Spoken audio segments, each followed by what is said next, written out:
ज्ञानदीप पुरस्कृत उपक्रमांचा वार शनिवार अंतर्गत प्रश्न मंजुषा क्रमांक 17 संविधानावर आधारित प्रश्न मंजुषा आहे मित्रांनो।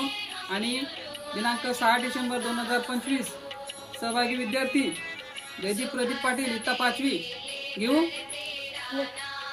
भारतीय राज्यघटनेचे स्थायी अध्यक्ष कोण होते? डॉक्टर राजेंद्र प्रसाद। राईट। भारतीय राज्यघटनेचा सरनामा कोणी लिहिला? पंडित जवाहरलाल नेहरू। अगदी बरोबर। भारतीय राज्यघटनेने राष्ट्रध्वज तिरंगा यास कधी स्वीकृती दिली? 22 जुलै 1947 रोजी। राईट। भारत हे कोणत्या प्रकारचे राष्ट्र आहे? धर्मपेक्षा समाजवादी गणराज्य प्रजासत्ताक लोकशाही राज्य। बरोबर। भारतीय राज्यघटनेत एकूण किती कलमांचा समावेश करण्यात आला? 395 कलम। अगदी राईट। संविधानाच्या कोणत्या कलमाला संविधानाचा आत्मा असे म्हणतात? कलम 32। राईट। भारतीय संविधान कोणत्या दिवशी अंमलात आले? 26 जानेवारी 1950 या दिवशी। राईट। डॉक्टर बाबासाहेब आंबेडकरांच्या अध्यक्षतेखाली मसुदा समितीची स्थापना कधी करण्यात आली? 29 ऑगस्ट 1947 रोजी। राईट। भारतीय राज्यघटनेचा सरनामा म्हणजे काय?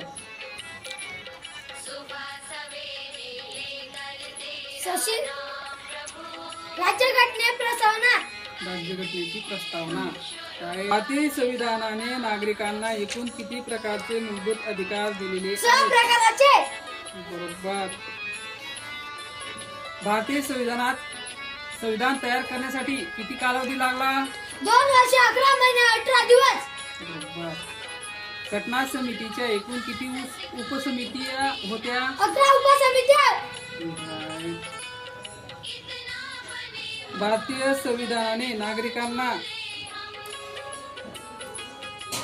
संविधानातील मूलभूत हक्क कोणत्या देशाकडून घेतले आहेत? अमेरिका। भारतीय राज्यघटना समितीची पहिली बैठक कोठे झाली? दिल्ली येथे। घटनेमध्ये एकूण किती सूची आहेत? 3 सूची। भारतीय राज्यघटनेत कोणत्या प्रकारची शासन पद्धतीचा स्वीकार करण्यात आला आहे? शासन पद्धती। संसदीय शासन पद्धती। घटनेच्या कोणत्या कलमात अस्पृश्यता पाळणे हा गुन्हा आहे? कलम 17। राईट। भारतात घटनात्मकरित्या किती भाषांना मान्यता मिळाली आहे? 22 भाषा। राईट। भारतीय घटना दुरुस्तीचे अधिकार कोणाकडे आहेत? डॉक्टर राज्य कायदेमंडळ। बरोबर। अगदी बरोबर। छान। अशीच प्रगती कर। बुलबुल क्लॅप्स गो। बुलबुल क्लॅप्स गो।